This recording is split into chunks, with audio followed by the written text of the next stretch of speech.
काहीतरी दिसतंय, चमत्कारासारखं मला दिसतंय. पहिलं अभिनंदन रोहिणीताईंचं. ही विजयी सभा त्यांनी या ठिकाणी आयोजित केली. 13 तारखेची वाट पाहण्याची गरज नाही, निकाल आजच लागला अशा पद्धतीने. दुसरं अभिनंदन आपल्या रवींद्र भैयांचं, कारण या मतदारसंघात उमेदवारीच्या संदर्भात जो प्रश्न होता तो श्रीराम पाटील आणि रवींद्र भैया यांनी सहसंमतीने सोडवला. पण माझी विनंती राहील साहेबांना, आमचा रवींद्र भैयाचं कुठेतरी पुनर्वसन तुम्ही करा, ही देखील माझी विनंती आपल्याला. साहेबांबद्दल काय बोलणार मी. अरे चट्टानों को चटका दे रवानी उसको कहते हैं, और दिल पर नक्श हो जाए कहानी उसको कहते हैं. और मालूम है आपको करिश्मा किसको कहते हैं, पलट दे जो हिमालय को उनको शरद पवार कहते हैं. जास्त वेळ घेत नाही, पण शरद पवार सारखा नेता हिंदुस्थानात नाही. मी 40 वर्षापासून साहेबांच्या सोबत आहे आणि अनेक ठिकाणी अनेक वेळा अनेक प्रसंगात होतो, पण साहेबांसारखा नेता मला दिसला नाही. आणि श्रीरामजी, तुम्ही 35 किलोमीटर चालतात दिवसाला. मी अजूनही 83 वर्षाचा आहे, 50 किलोमीटर चालतो आणि गतीने चालतो. तू आगे बढ़े जा, आफत से लड़े जा, आंधी हो या तूफान, झुकता हुआ आसमान, रुकना तेरा काम नहीं, चलना तेरी शान. तेरा नाम है श्री राम, तेरा नाम है श्री राम. अरे शेतकऱ्यांचं राज्य आणा. माझी विनंती आहे आपल्याला. 2 कुटुंब आहेत, हिंदुस्थानातील 8% मालमत्ता त्यांच्याकडे. 50 उद्योजक आहेत, हिंदुस्थानाची 22% मालमत्ता त्यांच्याकडे आहे. आणि हे शासन जे आहे ते महाराष्ट्राचं असो किंवा दिल्लीचं असो, शेतकऱ्यांचं सरकार नाही. हे मल्ल्याचं सरकार आहे, हे नीरव मोदीचं सरकार आहे, हे त्या चौकसीचं मतदात आहे. अरे लाखो रुपये बुडवून दिले त्यांनी शासनाचे, केंद्र शासनाचे, बँकांचे, आणि कुठेतरी मजा मारतायत ते परदेशात. शासन काय करत आहे. शेतकऱ्यांचं राज्य पाहिजे. केला, प्याज और कपास, बीजेपी की सरकार नापास. अरे केळीचा 1 रुपया विमा घेता तुम्ही, 1 रुपया. बाकीचे पैसे तर सरकारच भरते ना तुमचं. आमचे चोपड्याचे आमचे घनश्याम पाटील, त्यांचा अभ्यास जास्त आहे. ते म्हणतात 5 वर्षामध्ये 1800 कोटी रुपयाचा नफा या विमा कंपनीने केला. हे सरकार विमा कंपनीचं आहे की माझा मायबाप शेतकऱ्यांचं आहे, हा एक प्रश्न आहे. शेतकऱ्यांचं सरकार आणायचं आहे, जनतेचं सरकार आणायचं आहे, संविधान बदलणाऱ्यांचं सरकार आणायचं नाही. परमपूज्य बाबासाहेब आंबेडकरांनी दिलेला एक आपल्याला शब्द, एक माणूस, एक मत, एक किंमत. मग टाटा असो, बिर्ला असो, कोणी का असेना, अनेक मुद्दे या ठिकाणी सांगता येतील. वेळ फार झालेला आहे, पण इतकी मोठी सभा या 1-2 वर्षात जळगाव जिल्ह्यात मी पाहिलेली नाही. पुनश्च आपण सर्वांचं अभिनंदन. आपण या ठिकाणी आलात आणि सर्वांनी एक चांगल्या पद्धतीने या श्रीराम पाटील साहेबांना आपण तुमची नाडी आता बरी चालेली. इतकं लोकांना बघून तुमची नाडी, तुमचे ठोके बरोबर चालतील. अरे आज निवडून आलो. जय हिंद, जय महाराष्ट्र. धन्यवाद. यानंतर पक्षाचे प्रांताध्यक्ष आदरणीय जयंतराव पाटील साहेबांना विनंती करतो की यांनी आपलं या सभेला मार्गदर्शन करावं. ज्यांच्याकडे टप्प्यात आल्यावर करेक्ट कार्यक्रम करण्याची ताकद आहे, या पक्षाचे प्रांताध्यक्ष आदरणीय जयंत पाटील साहेब. आदरणीय साहेब आणि व्यासपीठावरील सर्वच मान्यवर, कारण सगळ्यांच्या नावं घेतली तर माझा वेळ कमी होईल. आपण सगळे मुक्ताईनगर विधानसभा क्षेत्रातील आणि आसपासमधील इथं आलेले हजारोच्या संख्येने आलेले सर्व मान्यवर, नागरिक बंधू आणि भगिनींनो, आज आपल्या लोकसभेच्या निवडणुकीची पवार साहेबांनी आज या ठिकाणी सभा घेतली. त्यावेळी इथं येताना थोडीशी धाकधूक वाटत होती की सभा कशी होईल, पण इथं आल्यानंतर हा जनसागर बघितल्यावर लक्षात आलं की मुक्ताईनगरमध्ये आपल्या संघटनेची आणि आपल्या मित्र पक्षाची प्रचंड मोठी ताकद आहे. रोहिणीताईंचं मी अभिनंदन करेन, रवींद्र भैयांचं अभिनंदन करेन आणि या मतदारसंघातल्या ज्यांनी ज्यांनी कष्ट घेतले आजच्या सभेसाठी त्या सर्व कार्यकर्त्यांचं पहिल्यांदा मी अभिनंदन करतो. लोकसभेच्या निवडणुकीत अनेक मुद्दे आपल्या समोर आलेले आहेत. ही लढाई नेहमीच्या सारखी लोकसभेची मित्रांनो नाहीये. ही लढाई लोकशाही वाचवण्याची आहे, ही लढाई संविधान वाचवण्याची आहे, ही लढाई महाराष्ट्राच्या रक्षणाची आहे, ही लढाई महाराष्ट्राच्या स्वाभिमानाची पण आहे. आपल्या सगळ्यांना महाराष्ट्राचा स्वाभिमान टिकवण्यासाठी दिल्लीच्या समोर महाराष्ट्र कधी झुकत नाही हे छत्रपती शिवाजी महाराजांनी घातलेला आदर्श टिकवण्यासाठी महाराष्ट्रात काही प्रमुख नेत्यांनी कंबर कसली. आदरणीय शरद पवार साहेब असतील, उद्धवजी ठाकरे असतील, महाराष्ट्रातले काँग्रेसचे नेते असतील, सगळ्यांनी यांच्या पुढे झुकायचं नाही दिल्ली पुढं आणि महाराष्ट्राचा स्वाभिमान टिकवायचा निर्धार केला. आणि ठामपणाने ज्यावेळी हे सगळे महाविकास आघाडीच्या रूपाने महाराष्ट्रात उभे राहिले त्यावेळी बघता बघता चित्र महाराष्ट्रातलं बदललं. आज आपल्या समोर येत असताना मी अनेक मतदारसंघात जाऊन आलो. तुम्हाला सांगायला हरकत नाही की महाराष्ट्रातलं चित्र 48 जागापैकी 35 जागा महाविकास आघाडीच्या निवडून येतील असं चित्र तयार झालेलं. आज खरं म्हणजे 10 वर्ष यांना संधी दिली. 10 वर्षात सोनं संधीचं करणं हे आम्हा सगळ्यांना अपेक्षित होतं. पण 10 वर्षापूर्वी जो देश होता त्याची अधोगती किती झाली. 10 वर्षापूर्वी जे प्रश्न होते त्याच्यापेक्षा दुपटीनं प्रश्न वाढले. आमचं सरकार महाराष्ट्रातलं पाडलं ठीक आहे, सरकार पाडताना ज्या पद्धतीनं पाडलं, सुरत गोहत्ती मार्गे आमचं सरकार पाडावं लागलं, डायरेक्ट पाडता नाही आलं. तुम्हाला एक पक्ष शिवसेनेसारखा पक्ष तुम्ही फोडला. काल मी नरेंद्र मोदींचं मुलाखत वाचली, ऐकली. ते म्हणतात उद्धव ठाकरे संकटात आले तर मी पहिल्यांदा त्यांना मदत करायला जाईल. अरे त्याचा पक्षच काढून घेतला तुम्ही, त्या माणसाला काय तुम्ही मदत करणार. त्याच्या वडिलांना निर्माण केलेला पक्ष काढून घेताना तुम्हाला बाळासाहेब ठाकरेंनी तुमच्यावर केलेले उपकार आठवले नाहीत. पण आज मात्र तुम्ही म्हणतायत त्यांना काही अडचण आली तर पहिल्यांदा मी धावून जाईन. 10 वर्ष कधी मुलाखत दिली नाही वर्तमानपत्राला, पण काल मुलाखत दिली कारण त्यांचा अश्वमेधाचा वारू महाराष्ट्रामध्ये उद्धव ठाकरे आणि शरद पवारांनी अडवलेला आहे हे आता त्यांच्या लक्षात आलेलं आहे. आणि म्हणून मुलाखत देऊन एक वेगळा संभ्रम निर्माण करण्याचा प्रयत्न महाराष्ट्रात करण्याचं पाप जर कोणी करत असेल तर आपण सगळ्यांनी त्या पापात सावध राहायला पाहिजे. खरं म्हणजे आम्हाला गेले काही वर्ष अनुभव येतोय हे सरकार कुणासाठी चालवतात. फक्त एकट्या गुजरात राज्यासाठी कांद्याची निर्यात बंद केली. आपल्या सगळ्या भागातल्या कांद्याच्या उत्पादकांची एक प्रचंड सुवर्ण संधी पैसे मिळवण्याची गेली आणि अचानकपणाने फतवा आला गुजरात राज्यातला पांढरा कांदा 2000 टनाचा निर्यात करा. का महाराष्ट्रातले कांदा उत्पादक दिसले नाहीत तुम्हाला. प्रचंड महाराष्ट्रातल्या सगळ्यांनी खळबळ केली, विरोध सुरू केला, टीका सुरू केली.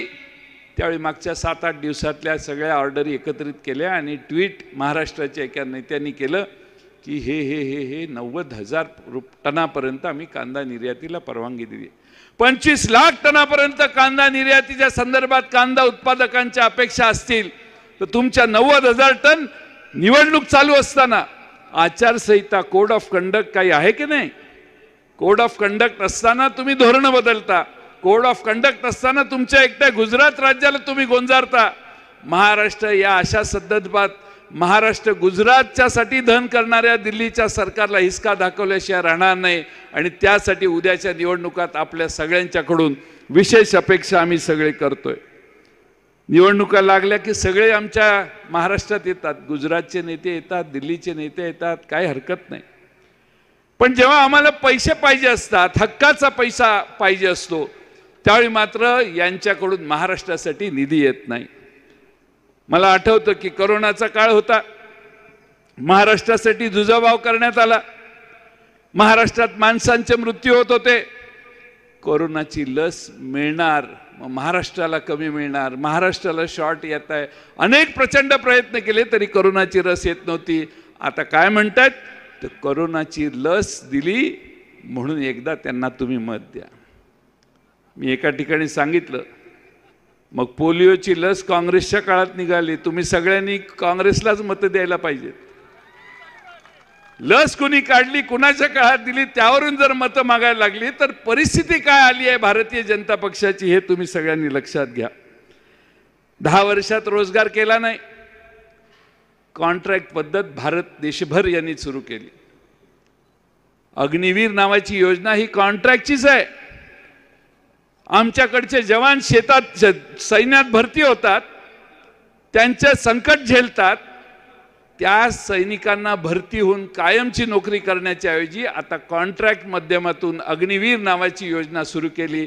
आम्ही जाहीरनाम्यात राष्ट्रवादी काँग्रेस पक्षाने जाहीर केले, काँग्रेस पक्षाने जाहीर केले की आमचं सरकार दिल्लीला येणार आणि सरकार आल्यावर पहिलं काम काय करू तर ती अग्निवीर नावाची बोगस योजना आहे ती बंद करू आणि भारतातल्या तरुणांना सैन्यात भरती होण्यासाठी प्रोत्साहन देण्याचं काम करू। खरं म्हणजे अग्निवीर शहीद झाला तर त्याला काही नाही आहे, पेन्शन नाही, रँक नाही, त्याचा सन्मान नाही। आता अलीकडं अब की बार 400 पार हा नारा होता, सुरुवातीचे पहिले 2 राऊंड। आता अरुण भाई अब की बार 400 पार बोलत नाहीत, त्यांच्या लक्षात आले 200 पार होण्याची पण महागाई झालेली आहे, 200 पार पण आता होईल असं मला वाटत नाही। आणि म्हणून आपल्या सर्वांना माझी विनंती आहे की आपण यांना निवडून दिलं, मागच्या वेळी 300 लोक निवडून दिलेली की 337 लोक त्यांची आहेत लोकसभेत, मग काय दिवे लावले? महाराष्ट्रातला देशातला शेतकरी सुखावला का? त्याचं उत्पन्न दुप्पट झालं का? त्याचा खर्च दुप्पट झाला आणि उत्पन्न अर्ध्यावर आलं? या देशात तुम्ही खताच्या किमती 400 वरून 1700 वर नेल्या आणि ते कमी का काय म्हणून त्याच्यावर 18% तुम्ही टॅक्स लावला। आज जीएसटी लावण्याचं पाप शेतकऱ्यांच्या प्रत्येक अवजारावर करण्याचं काम देखील तुमच्या सरकारनं केलं। खरं म्हणजे महिलांना न्यायाने सन्मान मिळाला का? SC ST OBC ना न्याय मिळाला का? सगळं जाऊ द्या, भ्रष्टाचाराला तुम्ही आळा घातला का? सगळे देशातले भ्रष्टाचारी गोळा केले आणि आपल्या पक्षातच घेतले। आता पक्षात घेऊन त्यांना इथनं पुढे भ्रष्टाचार करायचा नाही हे जर सांगितलं असेल तर आमचं काय म्हणणं नाही, पण तुम्ही ठरवा मतदान कोणाला करायचं। मतदान शेतकऱ्यांच्या हित जाणून घेणाऱ्या आणि तुमच्या प्रत्येक प्रसंगाला धावून येणाऱ्या शरद पवार साहेबांच्या तुतारीला करायचं का शेतकऱ्यांकडून जीएसटीच्या माध्यमातून कराच्या माध्यमातून पैसे काढून घेणाऱ्या लोकांना करायचं? याचा विचार तुम्ही मित्रांनो करा। भ्रष्टाचाराचा आळा घालणाऱ्यांना करायचं का भ्रष्टाचार थांबवण्याची भूमिका घेणाऱ्या इंडिया आघाडीला महाविकास आघाडीला करायचं? आणि मतदान कुणाला करायचं? 400 पार करून संविधान बदलण्याची स्वप्न बदलणाऱ्यांना की या देशाचं संविधान शाबूत राहून शाहू फुले आंबेडकरांचा विचार महाराष्ट्रात टिकवण्यासाठी आम्ही काम करणाऱ्या लोकांच्या मागे उभा राहायचा निर्णय तुम्हाला करायचा आहे। आम्ही या निवडणुकीत एक सरळ माणूस तुमच्या समोर उभा केलेला आहे। फारच मंदिराचा आम्हालाही आपुलकी आहे, आदर आहे, रामाचे आम्ही भक्त आहोत, पण यंदा आम्ही श्रीरामालाच हित आणून उभं केलेलं आहे। त्यामुळे ह्या श्रीरामाला कुणाला डावलता येणार नाही। या श्रीरामाला डावललं तर अयोध्येच्या रामाच्या संदर्भात तुमची भावना काय हे कळेल। त्यामुळे श्रीरामाच्या तुतारीलाच तुम्हाला मतदान करावं लागेल, ही मानसिकता तुम्ही सगळ्यांनी ठेवा। सांगण्यासारखे मुद्दे फार आहेत, पण आदरणीय साहेब बोलणार आहेत. पण खरं म्हणजे श्रीराम पाटलांची निवड करताना एक चांगला व्यावसायिक सरळ मार्गी पुढारी नसणारा, पुढाऱ्याचे गुण अजूनही आलेले नसणारा आम्ही उमेदवार या निवडणुकीत यावेळी उभा केलेला आहे. जे बोलेल ते करेल, कष्ट करेल, प्रयत्न करेल, तुम्हाला उपलब्ध होईल, 10 वेळा तुमच्या गावात येईल असा उमेदवार आम्ही उभा केलेला आहे. आणि तुमची साथ जर मिळाली तर या रावेर लोकसभा मतदारसंघात विकासाची गंगा आणण्याचं काम श्रीराम पाटील करतील. त्यांचा व्यवसाय ठिबक सिंचनाचा जरी असला तरी मोठ्या नळाच्याद्वारे तुमच्यापर्यंत गंगा आणण्याचं काम श्रीराम पाटील करू शकतील असा मला विश्वास आहे. खरं म्हणजे मी रवींद्र भैयांचा उल्लेख केला पाहिजे. रवींद्र भैयांना आमच्या उमेदवारी द्यावी म्हणून बरीच लोक भेटली, वेगवेगळ्या लोकांशी आम्ही चर्चा केली, रवींद्र भैयांच्याशी चर्चा केली.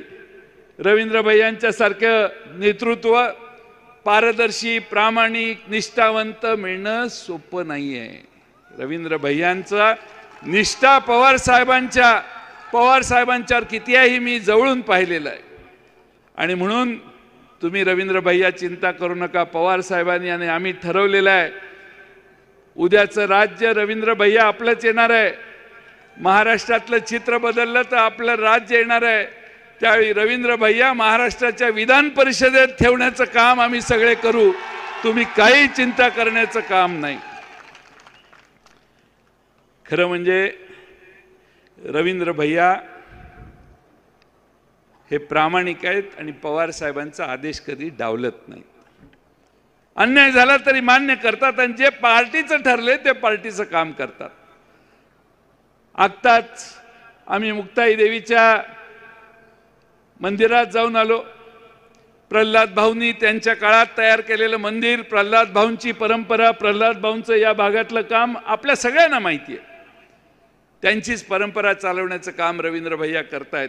आणि म्हणून पवार साहेबांचे अत्यंत एकनिष्ठ, जवळचे, जिव्हाळ्याचे असे रवींद्र भैया आमच्या पक्षाचं देखील या जिल्ह्यात नेतृत्व करतात. या मतदारसंघामध्ये लोकसभेच्या निवडणुका झाल्यावर 3-3.5 महिन्यात विधानसभेच्या निवडणुका येणार आहेत. मला आठवतं नाथाभाऊ खडसेंनी जाण्याचा निर्णय घेतला त्यावेळी पवार साहेबांच्या समोर रोहिणीताईंनी सांगितलं की नाथाभाऊंना कुठं जायचं तिकडे जाऊ दे, पण पवार साहेब मी तुमच्याच नेतृत्वाखाली काम करणार, काही झालं तरी मी तुमच्याचसाठी काम करणार. वडिलांनी वेगळा निर्णय घेतलेला असताना मुलीनं वेगळा निर्णय घेणं हे सोपं काम नाही. एखाद्या स्त्रीला एवढं सोपं काम नाही आहे. पण रोहिणीताईंनी तो निर्धार केला. पवार साहेबांनी त्यांना आशीर्वाद दिले. या विधानसभा मतदारसंघामध्ये माझी आपणा सर्वांच्याकडून अपेक्षा आहे, श्रीराम पाटलांना तर तुम्ही मताधिक्य द्यालच, त्यात काही शंका मला नाही, पण उद्याच्या विधानसभेला देखील रोहिणीताई या आपल्या पक्षाच्या उमेदवार म्हणून इथं उभा राहणार आहेत. त्यांच्या मागे देखील तुम्हाला सगळ्यांना ताकदीनं उभा राहावं लागेल. शेवटी निवडणूक करत असताना या मतदारसंघातल्या कार्यकर्त्यांना पवार साहेबांनी जीव लावलेला आहे. पवार साहेबांनी तुम्हा सगळ्यांना पूर्ण ताकद दिलेली आहे. आमचे संतोष भाऊ इथं बसलेले आहेत. कुठे आहेत? संतोष भाऊ इथं बसलेले आहेत. आम्ही आत्ताच भुसावळला जाऊन आलो, तेही तसेच पवार साहेबांचे निष्ठावंत आहेत. त्यामुळे मला पवार साहेबांनी महाराष्ट्रात माणसं कशी जोडलेली आहेत हे मी फार जवळून गेले काही वर्ष बघतोय. पवार साहेबांनी एखादा शब्द टाकला की तो खाली पडून द्यायचा नाही. हा पवार साहेबांनी महाराष्ट्रामध्ये निर्माण केलेली परिस्थिती आणि असंख्य कार्यकर्ते महाराष्ट्रात आहेत. संतोष भाऊंनी, पवार साहेबांनी आदेश दिला, आज संतोष भाऊ कामाला लागले आहेत आणि भुसावळ मतदारसंघात देखील मताधिक्य देण्याची पूर्णपणाने जिद्द घेऊन ते आज कामाला लागले आहेत. आणि मला विश्वास आहे की त्यांचा देखील निश्चितपणाने आपल्याला उपयोग होईल. मी जास्त वेळ न घेता एवढंच सांगतो की ताकदीनं काम करा. पूर्ण आम्ही जाहीरनामा केलेला आहे. जाहीरनाम्यात काही मुद्दे सांगितलेले आहेत, साहेबही तुम्हाला त्याबद्दल सांगतील, पण एक दोन मुद्देच सांगतो. गरीबातल्या गरीब घरातल्या आमच्या प्रतिभा शिंदे इथं बसल्यात म्हणून मला आठवला तो मुद्दा. गरीबातल्या गरीब घरातल्या महिलेला उद्याच्या जेवणाची भ्रांत राहू नये म्हणून 1,00,000 रुपये गरीबातल्या गरीब घराला वर्षाला देण्याचं काम आम्ही निवडून आल्यावर सत्तेत बसल्यावर करणार आहोत. गॅसचं सिलेंडर सगळ्या भारताला वाटलं आणि 300चं सिलेंडर 1100वर नेलं. आम्ही आमच्या जाहीरनाम्यात सांगतोय की 500 रुपयाला सिलेंडर देण्याचं काम आमची सत्ता आल्यावर महाराष्ट्रात आणि देशात आम्ही करून दाखवू. अनेक गोष्टी आहेत, पण हे करताना डिग्री आणि डिप्लोमा झालेला मुलगा ग्रॅज्युएट झाला की नोकऱ्या हिंडताना वन फिरतात. वडिलांना खिशातनं पैसे काढून नोकरीसाठी इंटरव्ह्यूला जाताना मुलांना पैसे द्यावे लागतात. त्याऐवजी त्या मुलाला 8,500 रुपये स्टायपेंड, वर्षाला 1,00,000 रुपये पहिल्या वर्षी देण्याचं काम देखील आम्ही आमच्या जाहीरनाम्यात जाहीर केलेलं आहे. आमचे 10च उमेदवार उभे आहेत, पण शिरीष चौधरी आणि आमचे एकंदे साहेब बसले 2 आमदार, त्यांच्या पक्षाने देखील याच धर्तीवर जाहीरनामा तयार केलेला आहे. आणि ही देशातल्या लोकांना दिलेली आम्ही विश्वास हा देखील तुम्ही सगळ्यांनी मनापासून लक्षात घ्या. आणि एक चांगलं सरकार शेतकऱ्यांच्या, शेतमजुरांच्या, कांदा, कापूस, सोयाबीन, केळं या सगळ्यांना न्याय कायम द्यायचा असेल तर शरद पवारांसारखा दृष्टा नेता पुन्हा एकदा आपल्याला ताकदीनं दिल्लीवर पाठवण्याचं काम, त्यांना ताकद देऊन दिल्लीकडे पाठवण्याचं काम आपण सगळ्यांनी करायचं आहे. साहेब ऑलरेडी राज्यसभेवर आहेत, पण 10 मतदारसंघात आपण उमेदवार उभे केले आहेत. 10 मतदारसंघात प्रत्येक मतदारसंघात मी जाऊन आलोय आणि पवार साहेब, मी सगळ्यांच्या साक्षीनं सांगतो